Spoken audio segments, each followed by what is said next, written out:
Hey, welcome new listeners. We're really happy you're here. And hey, let's start the show. You're listening to There Ought to Be a Law, the Center for Auto Safety podcast with Executive Director Michael Brooks, Chief Engineer Fred Perkins, and hosted by me, Anthony Cimino. For over 50 years, the Center for Auto Safety has worked to make cars safer. So there's a lot to get into.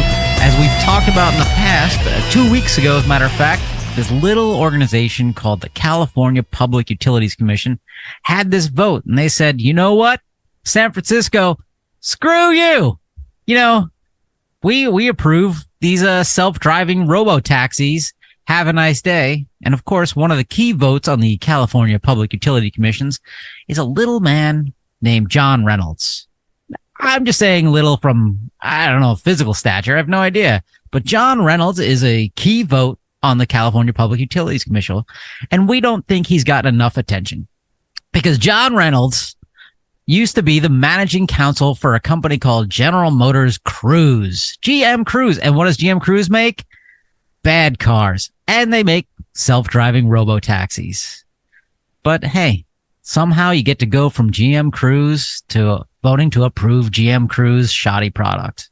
Yes. So the California Public Utilities Commission has 5 members. So to have a quorum, you've got to have 3 votes, and that vote passed 3-1. And Mr. Reynolds was basically the deciding vote. You know, it didn't go forward with the whole movement to expand these vehicles' access across San Francisco. Wouldn't have gone forward without the vote of the former Cruise attorney. If that is not a conflict of interest, someone please, send me back to law school and teach me what one really is. It's surprising. So anyway, they GM Cruise and our buddy Kyle, they celebrate this big victory. And then the next day, 5 GM Cruise decide to stop working in San Francisco's North Beach area.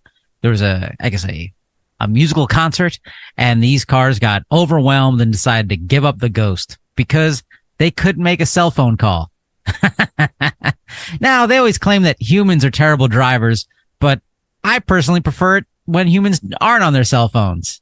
And I've never seen a car just stop in the middle of the road because I don't have cell phone service anymore. But hey, that's a feature of the General Motors Cruise experience. Cell phone's down, your car doesn't work, and it doesn't pull over to the side. It doesn't get safe. It just says, yeah, right here's good. Well, I've got a little question here. Why is it that it's illegal for human beings to be on a cell phone when driving, but it's okay for computer-driven cars to be on a cell phone when driving? How does that make sense?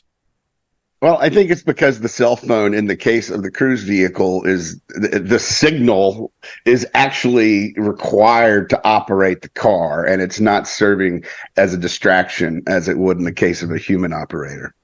Well, it seems to have been distracted, doesn't it? Well, this is surprising to me because sometimes I'll use Google Maps, and sometimes I go off location, so I no longer have cell phone service, but Google Maps still works. It hasn't been like, hey, we don't know where you are anymore. Good luck out here in the woods. Avoid the guy with the hockey mask on. Oh, it sounds like you're in one of those rural areas where we don't think we're going to see autonomous vehicles for many, many decades. It absolutely. I have had Google Maps direct me in a circle. Has that ever happened to you? That hasn't happened to me. I have seen where it directed people off of boat ramps, though.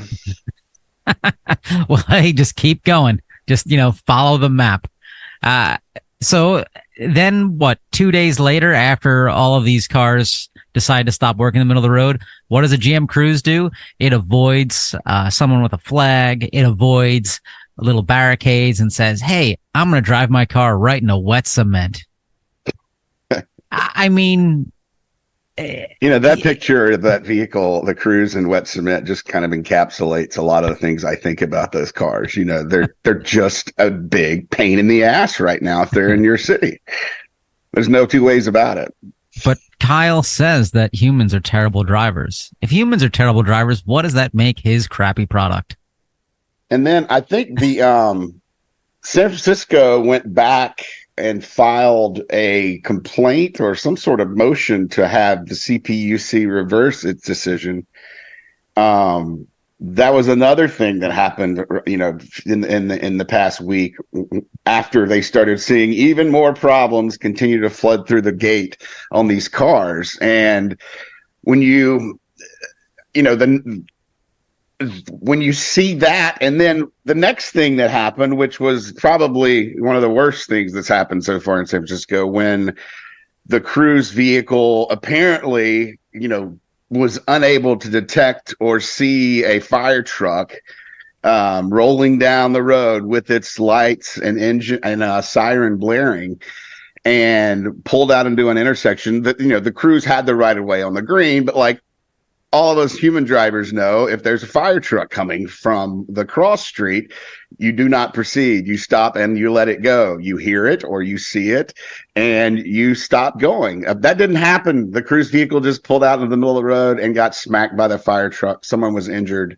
And on the back of that happening, the California DMV then comes in and says, hey, Cruise, you've got to cut your fleet in half. So we're a little uncertain what the outcome is, but it looks, from our perspective, like the Public Utilities Commission came out one week and said, sure, you can expand all over San Francisco. And then basically the next week, the California DMV comes in and says, whoa, now you're cutting your fleet in half.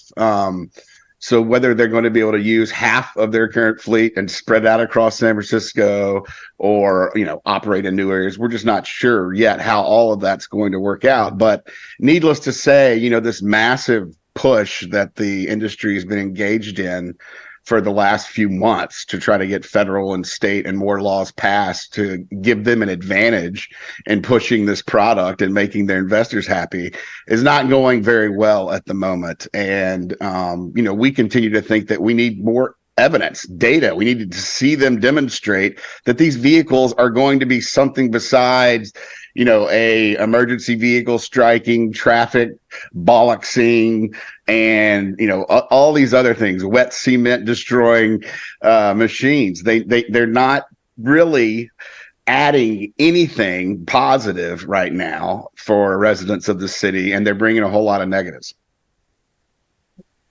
I think it's important to note that a reasonable test program would take known circumstances of failures for the vehicles and replicate them on a test track, and then run the vehicles through and improve the software until until the vehicles are able to get through that. This is just one more critical situation to add to the list, or actually several more to add to the list. The whole distraction by the cell phone, the blocking of the roads, being hit by a fire truck at night with all the lights flashing. There's no reason why this can't be put on a test track, and this should be. And it's puzzling to me why the authorities are giving them a buy and just saying, well, in the future, everything will be better, so we'll let them slaughter people now. It makes no sense to me. Well, Fred, I think you're missing it, is the test track is San Francisco. And the citizens of San Francisco have disagreed with this, but, no longer democracy. But back to this. I learn something every day. Thank you, Anthony. Sure. So back to this incident with the fire truck. Greg Dietrich, Cruise's general manager in San Francisco and possible future member of the California Public Utilities Commission, he defended the driverless car and said it almost immediately identified the fire truck.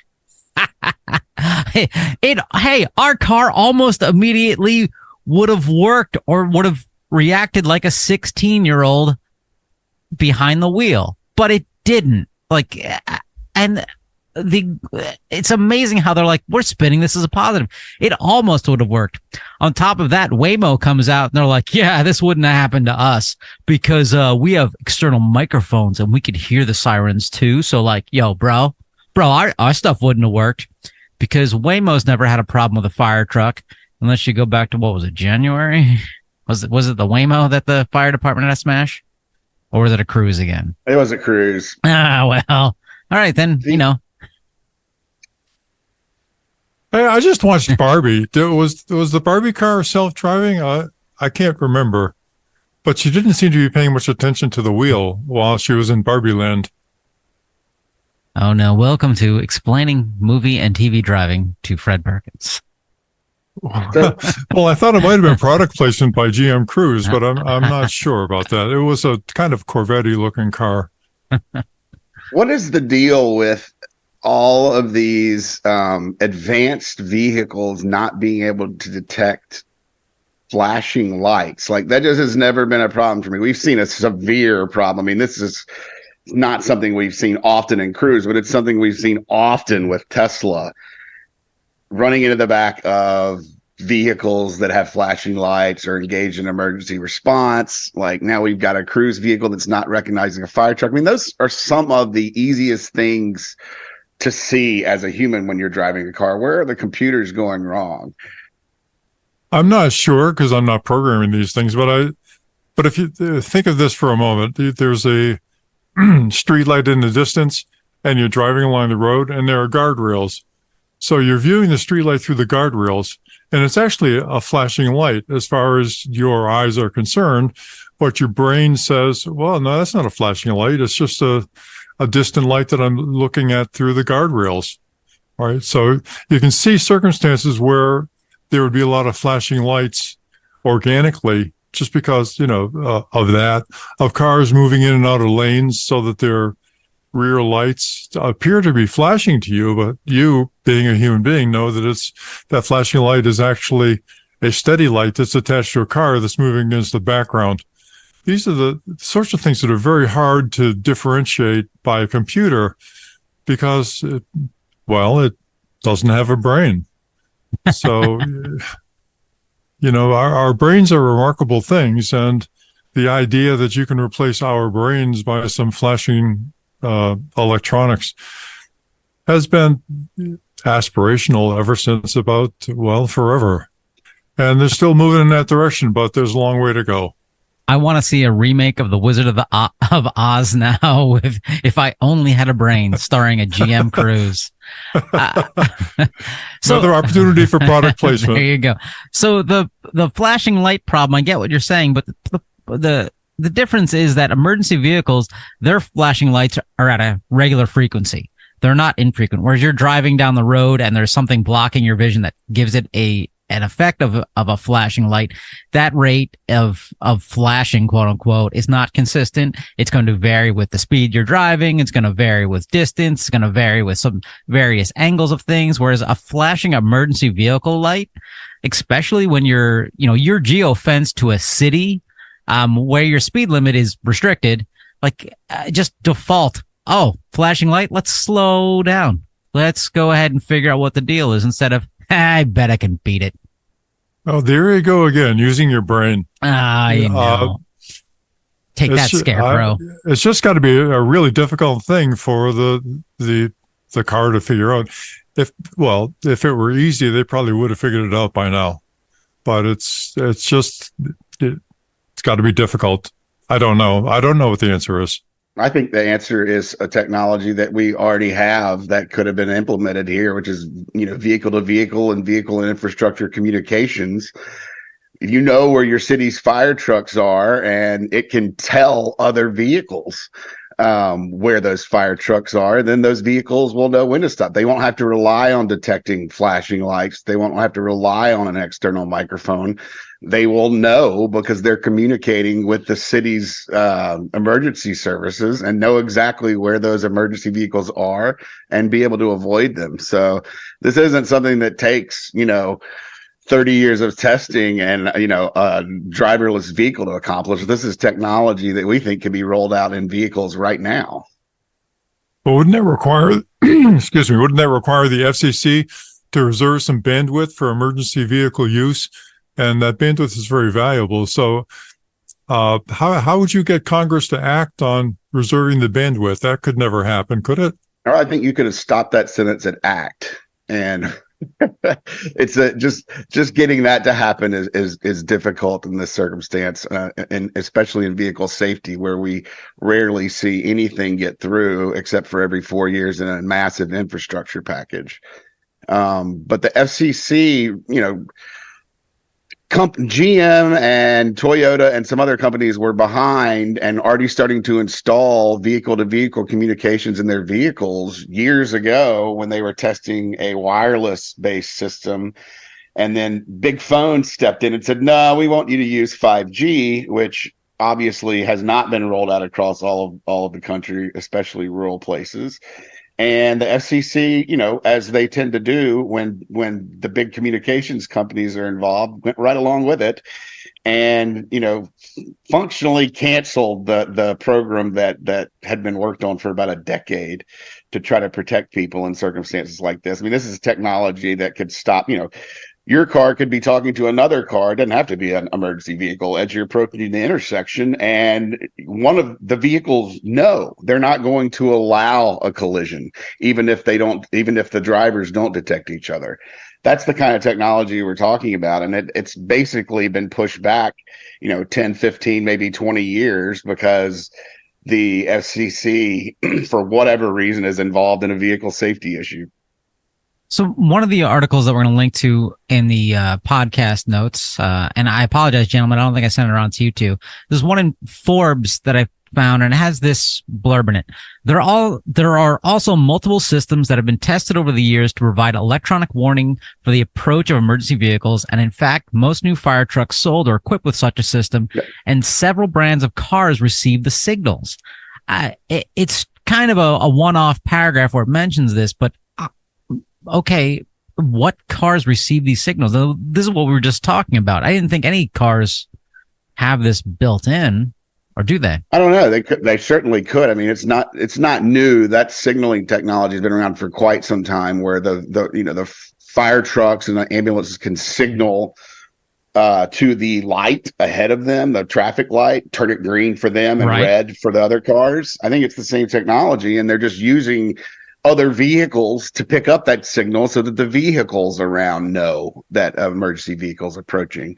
It makes a ton of sense. I don't know if it's a really expensive feature at the moment that's only in luxury vehicles or not, but it's something that ultimately is going to be a big part of vehicle-to-vehicle communications. I mean, you're not just talking about, emergency responses of that type. You're talking about, probably saving lives of people in cars when there are police chases and other circumstances. And, just generally outside of the emergency context, just when my car knows that your car is approaching, that solves a ton of issues where humans don't pick up on cues or don't, particularly at intersections where vehicles have bad sight lines and you're not really aware of a collision or potential collision until the last second. Those systems could really come in handy to prevent a lot of T-bone crashes and that type of thing. I haven't read the article, but I do know that Georgia had been aggressively implementing this vehicle-to-vehicle communication and vehicle-to-infrastructure, which is called V2X. And Toyota was putting this technology into some of their vehicles. And what happened was the FCC, in response to the interest of the Wi-Fi community, refused to license the use of this bandwidth that had been reserved by Congress for this traffic safety purposes. FCC refused to license these, and then they used as the rationale for giving up that frequency that had been reserved the fact that it was underused. Well, the reason it was underused is because they refused to license things. So this is a perfect example of catch-22 in modern government. And Catch-22, for those of you who are too young to remember, that was a famous book by Joseph Heller addressing bombers in World War II. Was it Heller, or did I get that wrong? No, you got that Heller right. came into my that's what I believe. That's who I believe it was. Catch-22 is basically when you're caught between the frying pan and the fire. Oh. So Michael, what you're just talking about of the traffic lights changing because of emergency vehicles approaching, I might have mentioned this on an older episode, but that's actually a very simple light sensor that in the small town where I grew up, we would play games and realize if you just flash your high beams rapidly, you change the traffic light signal on it. And this is back in, let's say, the early 90s. So this is not complex technology. It is just a little photovoltaic cell that says, hey, if I get flashing strobing lights hitting me at a certain frequency, I know there's an emergency vehicle or teenagers who are impatient, and I'll change the light. So, there's no excuse for these things not to be in place. There's no excuse for one of these robo taxis to not say, hey, I have flashing lights. Am I at a discotheque? Or did I suddenly get on the dance floor? Or, hey, it's an emergency vehicle. Maybe I should slow down. But, hey, what do we know? We're just victims out in the test track of this simulated reality. But our good friend Kyle, he's got a good quote for this week. Kyle Vogt, former Dungeons and Dragons master, probably, and now CEO of a self-driving car company, says it's a huge milestone for the AV industry, referring to the California Public Utility Commissions and his former employee voting to approve this. But even more importantly, a signal to the country that California prioritizes progress over our tragic status quo. He doesn't qualify if his tragic status quo means his car's driving into cement and ignoring the police and fire department. So, Kyle, well, to his credit, the car that was sitting there up to its hubcaps in cement was not distracted, was not drunk, was alert. It had all those good features. Excellent point. It wasn't texting while driving that we're aware of. But Kyle from Cruise, feel free to come on and share details. What are we and, those silly citizens of San Francisco getting wrong about your interesting product? Hey, let's move on to another silly company, Tesla. Oh boy, oh boy, oh boy. So we've talked about this a number of times with Tesla's criminal case about, so this was I'll start off, a criminal prosecution against a Tesla driver in Los Angeles County could end next month. The final step of a case believed to the first time in the U.S. prosecutors, that first time that U.S. prosecutors brought felony charges against a motorist who was using a partially automated driving system. Now, we've mentioned this case before. This is a 2019 crash in Los Angeles where the car went speeding through a stop sign, or is it an intersection? Am I right? Anyone? It came off of a freeway and ran a red light. Tesla, I think it killed two people, and right. Basically what happened was the court, found the guy guilty, but sentenced him to probation. And you're sitting here with, Tesla on one hand, who enabled this entire thing, who put out a product that they call full self-driving, call autopilot, when it's nothing like that. It's not an autonomous vehicle. It requires humans to keep control and keep attention at all times. And this guy apparently had it on the freeway and left off an exit still in autopilot, full self-drive, whatever system it was at the time, and went through a red light, killed two people, and he gets probation. Tesla gets nothing. And this is what Tesla wants, really. This is the system they would love to see. They're sitting there scot-free. They don't face any criminal prosecution for allowing and abetting this whole thing. The driver just gets probation for making a decision to be lazy and not drive the car properly and pay proper attention. Is just letting whatever Tesla puts out on the road drive for him, which is, it's been made, despite the marketing. Tesla's also, when you get in the car, they say, hey, you gotta pay full attention. I think everyone who gets in a Tesla and wants to use one of these features needs to realize that they have to stay focused and they're driving. You can't just take off. This is not an autonomous vehicle. I want to be clear that the car never says you need to pay attention. If you want to know why Tesla wants you to pay attention, you've got to dive into the fine print on your usage agreements. Isn't that right? There's no verbal. I believe that when you engage those features, there's something that flashes on the screen that says you need to keep paying attention. But it's a trap. Essentially, you're selling a car with all of this text saying, "Oh, it's got autopilot, it's got full self-driving," and then when somebody gets in the car, you flash a momentary warning that says, "You really need to pay attention." Yeah, I So mean, we've all clicked through things like that, just ignoring it. it's a trap. It's a complete trap, and it trapped this guy. And but the fact is, he's killed two people because of his actions, whether they were enabled by Tesla or not, and he's getting off with probation. And that's literally the perfect scenario for Tesla and for people who aren't don't want to drive their own vehicles appropriately. And it's the absolute worst possible solution for the victims in this case. The family members they've lost two family members, and there's probably a lawsuit ongoing.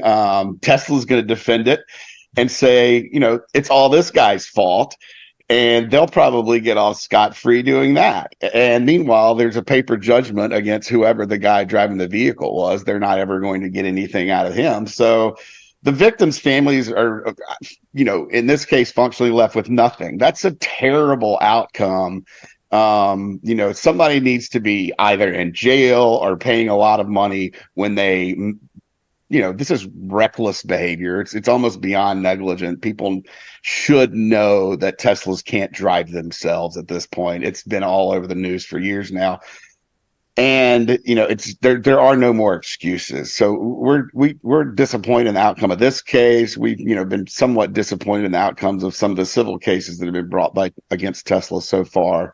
There are more coming in the next couple of months that I'm sure we'll discuss as verdicts are reached.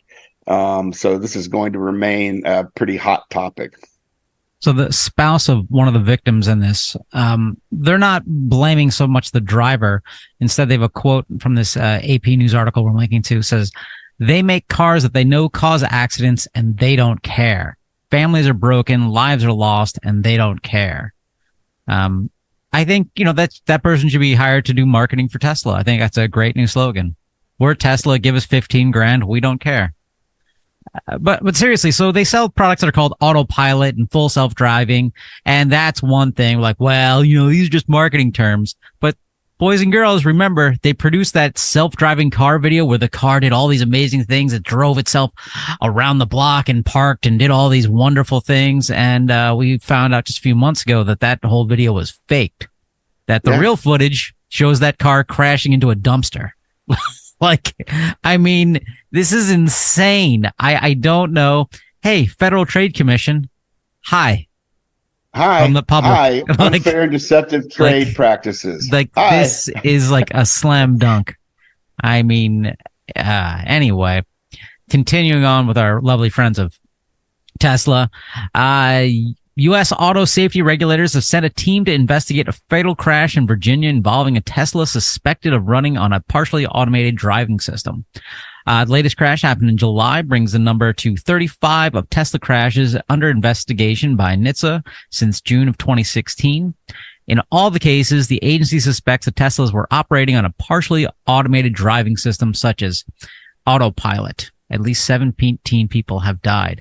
So, Michael, in these articles, I have to ask, why do they call things like autopilot and full self-driving partially automated driving systems? Because this Elon guy keeps saying, hey, these cars are driving themselves. They can do it all themselves. Well, it's because they're correct. I mean, this is a partial automation. It means that, one or more features or functions of the vehicle have been automated. That goes for things like automatic emergency braking that's in a lot of our cars. That is an automated feature. Partial automation includes that. But there is what we call a highly automated vehicle, and that's a vehicle where you don't have to pay attention. The Teslas and anything from a Tesla through some of these Mercedes that are level 3, supposedly driving around in Nevada, those are partially automated because the driver, their conditional automation is another phrase for it. Because as the driver, you have a responsibility to pay attention and be able to take over whenever requested by the vehicle, or even if the vehicle doesn't request it, you should be paying attention and be able to hit your brakes and steer in time. You shouldn't be relying on the vehicle to direct you how to drive in those cars. It is something where you have to stay focused. So that's what a partial automation is. It could be a lot of things. It could be something as simple as a lane keeping assist or automatic emergency braking that we see and are relatively common, or it could be a vehicle that can almost drive itself fully, but not quite, and requires the human to maintain some sort of control and attention while operating the vehicle. So that's partial automation. So the level 3 driving you're talking about that's happening in Nevada. So that means I can basically punch in a destination. The car will take me there. I don't have to have my hands on the wheel. I don't have to have my feet on the pedals. But I have to be paying attention. And the main company behind this is Mercedes. I think they have a license. No? I think they've only been approved so far for operation. Basically, it appears that operation on divided highways or interstates when there's a speed under 40 miles per hour. So it's basically in traffic. So you're not programming it and going from place to place at all yet. You know, this is basically level 3 that allows the vehicle to take some of the work away from the driver when you're sitting in a horrible traffic jam on the interstate. Some vehicles already have similar capabilities with adaptive cruise control that can be used that way. I think you've used it that way before, Anthony. I have, and my wife did not enjoy that at all in when it's bumper to bumper traffic. When we're at highway speeds, she doesn't notice. Because she can fall asleep in the car smooth. But ladies and gentlemen, my hands are on the wheel. I'm providing some torque. I'm not hanging a weight off the steering wheel, and I'm looking around because I don't trust any other driver on the road. And that's the proper way to drive. You want to be safe? Don't trust anybody else on the road. They're all out to get you. And with that, have you told your friends to subscribe to this podcast? Have you subscribed to this podcast? Have you gone to autosafety.org and donated? You have? You're the greatest. I mean, this is amazing. This is what keeps Michael and Fred going. Me, it's coffee. With that, let's, I think we've hit enough of this, self-driving nonsense this week. There'll always be more and more self-driving nonsense because, that's unfortunately the future. Yeah. Teslas are going to be robo-taxis next year. Did you know that? I just heard that. I heard that too. Yeah, I heard the Cybertruck was bulletproof too. I don't think it is. Hey, so the AAA Foundation did a study on the safety benefits of ADAS. And I have some issues with AAA, but it's just more of I'm not a fan. I like the idea of it, but then I realized it's cheaper just to pay my insurance company to come and tow my car. So hey, they're projecting that 249,000 lives saved and 14 million injuries prevented before 2050 with ADAS. And how would this work? Does this study look good? I mean, it sounds great. I mean, first we need to let the listeners know what ADAS is. ADAS stands for Automated Driver Assistance System. Okay, so anything that you've got that augments your capabilities as a driver who isn't fully in control of the vehicle that provides automated assistance, that's called an ADAS system. So it's very distinct from an attempt to make a car completely self-driving. Yeah, it's just advanced driver assistance systems, not automated. So that makes it beg your pardon. That makes it even less automated sounding. See, I couldn't remember what it stood for. That's why I just kept saying ADAS.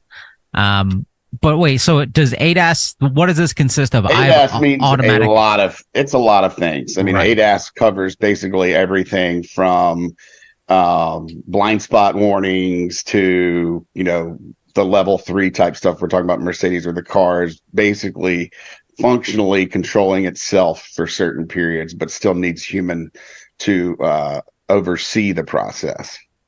So things like, so you're saying like lane change warnings, like the blind spot monitoring. Yeah. So my car has little icons for that built in, but I guess we didn't pay for that, so they never turn on. Automatic emergency braking, that's part of this. Right. Okay. What are other things that would be in that? Well, another thing that would be in there that I think, the figures that they, I mean, there are a lot of assumptions that are required. Sure. in a study like this, you have to make a lot of assumptions about how fast technology is going to be developed, implemented, accepted by consumers. And so, that's the 249,000 lives saved. And I think it was something like 14 million injuries prevented, which is an enormous number, would be excellent.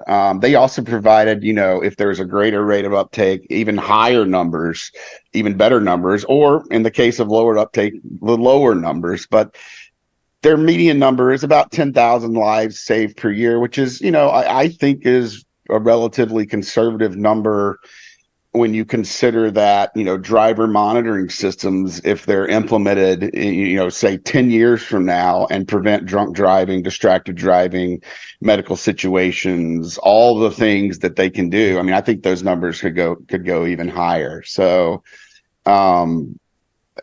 it's a really difficult and a really complex study to be able. There's a lot of factors that need to be taken, and I think they did a pretty good job. I think that's those are the type of numbers that I think we might expect, given the fact that industry isn't just falling over themselves to get the newest and best of this technology in cars. And are having to be nudged by NHTSA and by the public to get this into a lot of their base models that are lacking it right now. To put that in perspective, you're talking 10,000 lives saved per year, and that's 25% roughly of all fatalities that happen right now. That would be an amazing change. I mean, I don't think there's anything else that anyone's proposing that has anywhere near that life-saving ability. Well, besides Kyle. That's an incredible number. And we as an organization have advocated for enhanced focus on ADAS components and capabilities within the cars, rather than this Panglossian vision of a self-driving future that is going to make everything better. Because that self-driving future probably will never happen. Whereas the ADAS features that can be put into vehicles can happen tomorrow. Right. Let's start saving lives today, rather than thinking about this distant future that may never happen. When the unicorns dance, we'll have self-driving vehicles that are safer than human beings. Okay, that's fine, but I haven't seen a lot of unicorns in my neighborhood. Yeah, and I would have to say that I think a combination of ADAS and good driver monitoring features, as well as vehicle to vehicle and vehicle to infrastructure communications, could drastically reduce the fatality and injury count on our roads, and I think far more than this whole self-driving proposition ever will. Now, commercial aircraft, for example, have a collision warning system, right? And they alert the pilot to take over and avoid a collision. They have terrain avoidance systems that monitor where the aircraft is, what the local elevation is, and they warn the pilot if they're about to crash into something. Why is this doable in aircraft and it's not doable in cars? Wouldn't that be a wonderful system? Isn't that a better way to enhance safety than, having your self-driving vehicle get stuck in concrete? I just don't get it. You don't get the flow of tech bro nonsense. I'm going to jump into a little rant, on tech bro nonsense. Back in the early 2000s, there was this stupid project called One Laptop Per Child, which sounds great. Hey, we're going to send one laptop per child in sub-Saharan Africa because this will make their lives better. And my thought was, how? And people would tell me, oh, well, how do you use the internet? I'm like, for Amazon and pornography? How is that going to make a kid's life better? How about we send them potable water? And they're like, well, no. So tech bro nonsense doesn't really go for the simplest solution that will do the greatest good. Instead, they go, hey, here's something shiny and flashy, and I bet I can get a bunch of money from suckers who have too much money and not enough brains. End of rant, to quote Mr. Fred Thank Perkins. you. That puts it all into perspective for me. There you go. And my life into perspective. Hey, speaking of Fred Perkins, let's go into today's Tao. And this subject I have a tangential relationship to this story. Today we're going to do spare tires. And I had to fill the air in my tires recently because, the tire pressure warning light went on. And I was like, well, okay, they were 10 psi off of what they should be, and I look inside the door jamb, it tells me the correct one, but the spare tire should be at like 60 psi, whereas my normal tire should be at 35. Weird, but that's probably not what you're going to talk about. Anyway, Fred, take it away. You've now entered the Tao of Fred.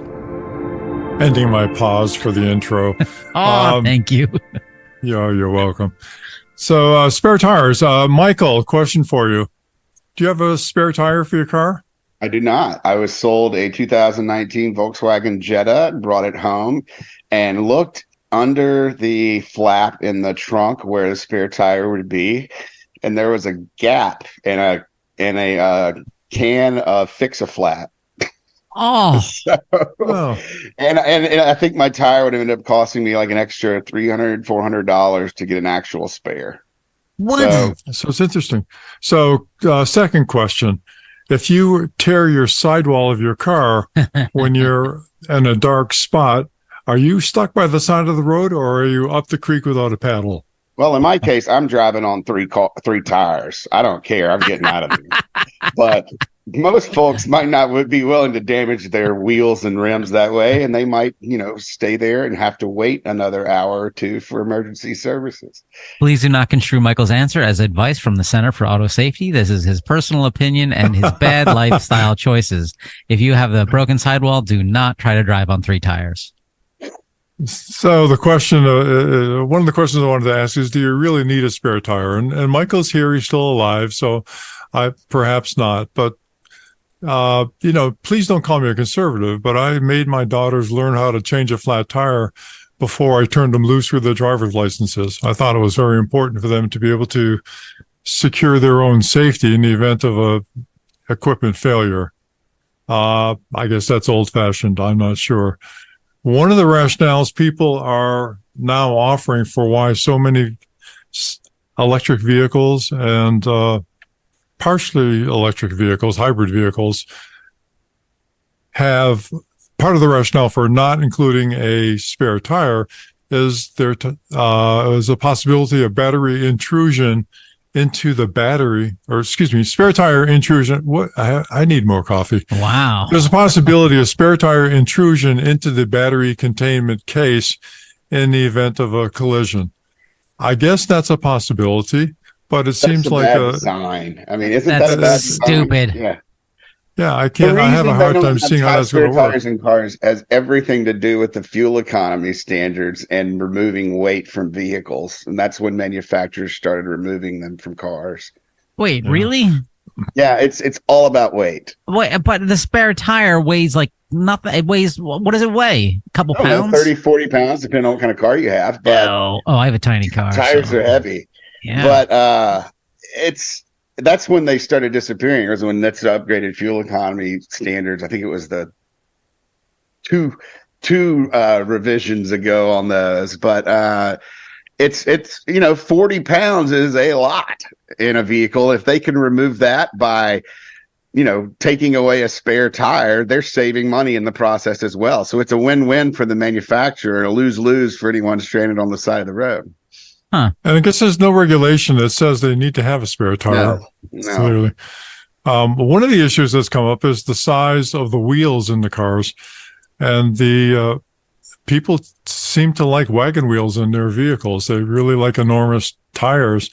And some of the tires are so big that a full-size spare will not fit in the trunk. And I think that's legitimate. But there are options. There are donut spares, which are like Anthony's got and I've got. They're relatively high-pressure tires that are smaller than the normal tire, but that can be put onto the same hub. There are also something called collapsible tires or expandable tires that basically blow up like a balloon when you want to put them in and then collapse into a smaller package when you deflate them, so you can put them back into the trunk. And those seem like they've got a lot of merit, actually. The problem is you need to have something to inflate them when you need them. So you've got to have either an air compressor in the car or you've got to have sufficient compressed air in a can Good to fill them up. lungs. but good long, really, Yeah, really I good want longs. to. I Yeah. want to say, and I'd have to check, but I think that alongside the can of Fix-A-Flat, there was some sort of little mini air compressor that I would plug into my cigarette lighter, but I can't be 100% sure. Wait, how does your car? You said it's a 2019. It doesn't have a Yep. cigarette lighter.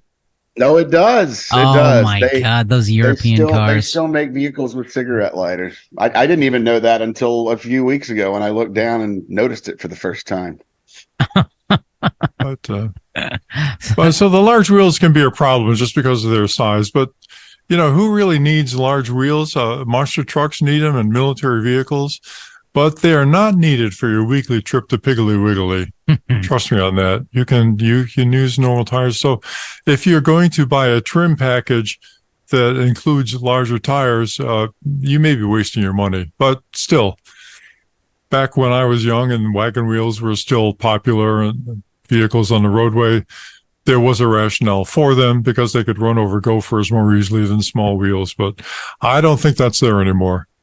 Aren't they just there for looks now, mostly? I mean, yeah, I I see a think lot so. of small sedans with big tires that are, clearly trying to show off their rims. We were behind one the other day, and it was clear like they had extended the axle or something like that to fit these giant wheels on like a Honda Civic type thing. And we're like, what? Why? What happened in your youth that you caused you to make this decision? Like, Well, you there are just, some yeah. there are some cultural sub trends that seem to like customizing cars that don't really deserve it, but you've seen that anyway. True. For our listeners, though, a little quiz for our listeners. And the first question is, what is the proper air pressure for your spare tire? And you may not know that, but if you don't know it, it's because you haven't checked your tire recently. So the second question, what is the current air pressure in your spare tire? Is something you probably ought to address. It's a pain in the neck, but it's worth digging it out, making sure that you've got enough air in your tire so that it can, in fact, save your life if you're ever in a situation where you need to change the spare tire. Okay, so this is my dumb question. So generally the tire pressure warning light only comes on towards winter, where obviously I get, gas expands, gas contracts. Winter, gas inside my tires, the air is contracted a little bit.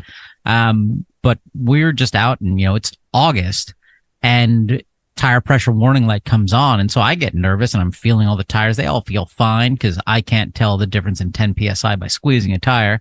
I know I don't work at the circus anymore. But where is that loss of pressure going? Is there some sort of slow leaks in every tire? Is this why that happened? Well, now you're getting into the second law of thermodynamics. Oh no. Which is, the first law of thermodynamics is that wash your you hands. don't get something for nothing. Oh. And the second law basically says you can't even break even. And what that means is that everything is going to leak, right? And you can never get back to where you were in the first place. So what you're really looking at is the fact that the air pressure inside your tire sooner or later is going to leak. And there's a lot of reasons for that. There's a valve, there are leaky joints, there are a lot of mechanical issues associated with that. But the fact is that sooner or later, every tire is going to get flat. So even my listeners, donut spare that I've never even touched. Even your donut spare, sadly enough. Yes, indeed. Check that, damn it.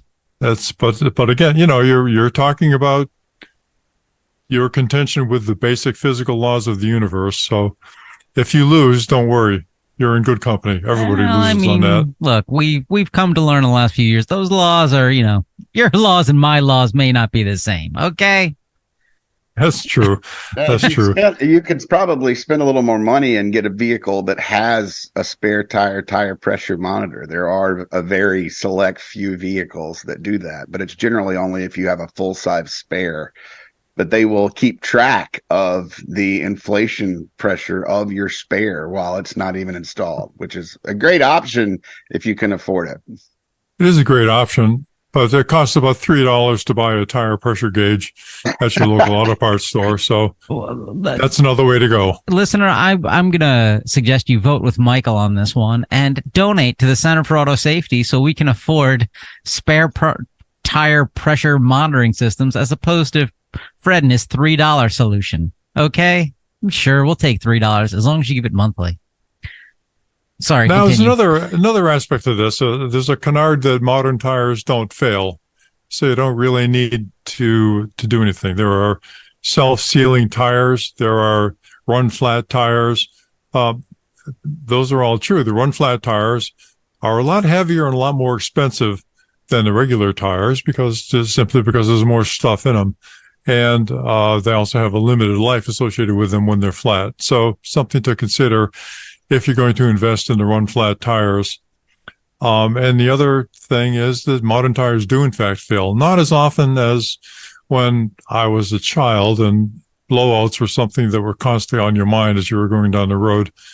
But they do fail. They do fail spontaneously, and they do fail when you run over a curb or, a sharp object. So remember, the tire is the only thing that is giving you control of your vehicle, both forward and backward and from side to side. You really need to pay attention to your tires. And when one of your tires fails, you need to pay attention to your spares because, once again, you're putting your life on your line if you have substandard tires. So don't do that. So what do you suggest? There's a related issue. Before we get off of that, Sure. let me just say that there's another issue with the highly automated vehicles we were talking about earlier today, which is that there are some vehicles that are being promoted right now. Zoox is a leading candidate that do not have any human interface controls. They don't have steering wheels. They don't have brake pedals. They don't have any of the things that you need to control the vehicle. And really, you're taking all the issues associated with the safety of a car that does not have a spare tire, and you're elevating that to a situation where you can't even pull the car over to the side of the road if you have a flat tire. So my feeling is that the manufacturers need to address that issue of what the highly automated vehicles are going to do if there's a mechanical problem that people need to address in order to either just get the car to the curb or, do some of the maneuver that's required to enhance their own safety. But we've been on record by saying that all of these cars, all of these vehicles that are intended for use by people with unattended automatic control systems need to have a readily accessible human interface set of controls so that somebody in an emergency can take over and get the car into a safe place. It has not been addressed by any kind of regulations. It's not been addressed by the manufacturers because there are no regulations to do that. But we still think it's an idea that's important, something that should be done, and something that the manufacturers should not be allowed to skip over. Now, Anthony, I'm sorry, what was your question? I don't remember what my original question is, but now I have a new question. So I'm in my GM Cruise and it's taking me cross town and the tire blows out. What does the car do? Is it just put on the low tire pressure warning? It drives into wet cement. It drives into wet cement so that it'll stop. It's a safety feature they've built in. It's kind of like the runaway truck ramps that you see on certain highways. It doesn't go into the Michael Brooks mode of just be like 3 tires, we can do it. Yeah, I mean, I can teach them. All you need is a few high school friends to sit on the hood, and you're good. That was also the name of his country album that came out in 1995. Three friends sitting on the hood, then you're good. It did. I had a song about my dog too. Oh, okay. With that, ladies and gentlemen, if you have questions about spare tires or anything else, send an email to contact@autosafety.org. That's contact with a C, not with a K. Let's do some recalls. Strap in. Time for the recall roundup. Kia. What is going on with Kia this week? Okay. Kia, airbag warning labels may detach. Federal Motor Vehicle Safety Standard 208. Ooh. A detached airbag warning label will not warn occupants about the risk of airbag deployment. Wait, there's a sticker. I've never seen this all throughout my car embossed through it says airbag SRS airbag. Is there the Kias? They just have a sticker. Look under your. I will not. Usually, it's under your sun visor. Okay. Oh. And it's a sticker that I don't know how many people actually read it or if it really impacts anyone. We've always not really liked it because on the stickers it says the safest place for a child is in the back seat, and in many circumstances, that's simply not correct. Those stickers came out when there were overpowered airbags in front seats. There weren't sensors in front seats to prevent airbags from being deployed into children. And NHTSA basically at that point said, okay, well, we'll just put kids in the back seat, which, as we know, does not have any or even close to the number of crashworthiness protections and tests and everything associated with it. And we've seen safety in the back seat kind of get ignored. We've also seen seat collapses, and something we worked on diligently over the years to try to get a federal standard that's going to protect children in rear seats who are being collided with by people in front seats when the seat collapses. We've seen, hundreds of deaths and many more injuries from that issue. And so, we even petitioned the government to get new language because, frankly, we don't believe that the back seat is always the safest place for children. So there's some significant issues there that the label doesn't really take into account. I think they need to be They may need to be modernized. And in Kia's case, they just need some, better glue or something, because their problem isn't they forgot to put the labels in the cars in the first place, but they just didn't stick them to the sun visor well enough. Oh, they're using the George Costanza glue. Huh. Moving on, we've got one from Nissan of North America. Tie rod may bend. Oh, this is a scary one. A bent tie rod can break and cause loss of steering control, increasing the risk of crash. Potentially 236,000 plus vehicles. Nissan's recalling certain 2020 to 2022 Sentras. The left and or right tie rod may bend. Now, I'm not a metallurgist or really know anything about metal. Tie rods are generally thick pieces of steel, right? Or aluminum? Something?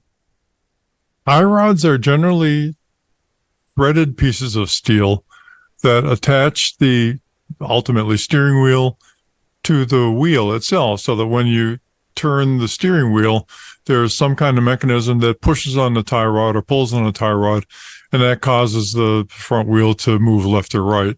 Okay. So that's what the tie rod does. So it also has a bushing at the end, and it has a metal part that sticks through the bushing. So that connects to the wheel itself, and then you thread it onto the attachment to the steering mechanism so that you can adjust, basically do the front end alignment, right? So you got to make sure that the wheels are pointed where they're supposed to be. And that's how they do it. They adjust the tie rod length so that they've got the wheels aligned. So it's a more complex thing than just a plain piece of steel. Sure, but it's like the tie rod is not something that, it's a pretty standard piece of equipment. It's not something they're re-engineering constantly. It's not like an F1 car. No, you're right. Yeah, they've only been in cars for about 100 years, so still a lot to learn, I suppose. Yeah, so that's the scary part for me. So for listeners, this recall replaces and expands a previous recall. If your vehicle was repaired under that previous one, you have to have the new one done to you, but they won't know what the remedy is because they don't have parts for this. Expect interim letters to be mailed on October 5th. This one had it looks like this one starts when your vehicle hits a pothole or a curb or something, and it bends the tie rod, which basically prevents your steering from operating correctly. And what they're going to do is tell everyone to come in, and they're going to inspect the vehicles and put in kind of a interim tie rod, and then they're going to have everyone come back in the winter for the full repair once they get the new part ready to go. Yeah, surprising, because again, Nissan's been around for a couple hours. They should have this problem solved. Last one we'll do today is Ford Mustang. The electric Mustang is having loss of power due to overheating electrics. Ford issued a safety recall on 48,000, almost 49,000 model year 2021 to 2022 Mach-E's. This recall addressed high voltage battery main contactors that may overheat from direct current during fast charging, and repeated wide open pedal events. Ooh, a wide open pedal event. I don't know what that is, but it sounds fun. So come in and find out if Ford has recently fixed this. There's a technical service bulletin associated with that. And if you don't know what a technical service bulletin is, you haven't been to autosafety.org and looked up your make, model, and year. Basically, there are hidden little notes that the manufacturers give to their dealers, be like, hey, here's some things we broke. We don't have to tell anybody yet. Keep it on the DL. If somebody comes in, then fix it. And I got that right? Good. In this case, yeah, it's a lot like that, because this is a really odd one. They issued this recall and said, okay, we're going to do this recall remedy. But if you continue to have problems after the recall, we're going to do this TSB on your vehicle as well, which to me suggests that procedure should have been part of the original recall, and that Ford is trying to skirt the recall regulations here, the TSB, something that's probably not outside the realm of their capabilities, as we've seen in the past. So it's a little shady. I think, if you have a recall fix and then you put a TSB out that addresses the problems with the recall fix, why isn't that technical service bulletin also a recall? It's clearly a safety issue. Come on, Ford. Come on, Ford. Hey, with that, listeners, that's our show. Next week, we've got a lot of fun, exciting updates, such as the Massachusetts right to repair. We've got some more recalls, like the Nikolai semi-trucks. We've got... Nikolai. Yeah, It's like Ricola. Yeah, it's like some pedestrian safety updates, whatever else GM Cruise manages to crash into, some 4D sensor stuff. And this is, one of the rare things. Well, I can tell you the future of what we'll talk about next week. Fred? Quick question for you, Anthony. Sure. Where did the name Nicola come from? It was a Swiss cough drop company. They originally called Ricola, and they, Michael, look, you don't even let me turn. answer. Isn't that Tesla's first name? Yes. Oh, it's Elon Tesla. God, you guys are so dumb. He could be revisionist history, but yeah. Yeah. Nikola Tesla. So it's an interesting competition between the two companies and the two names. I'm waiting for one of them to electrocute an elephant. Hey, listeners, thank you so much for joining us. Again, like, subscribe, tell all your friends, donate, and till next time, bye-bye. Bye-bye. Hi, everyone. For more information, visit www.autosafety.org.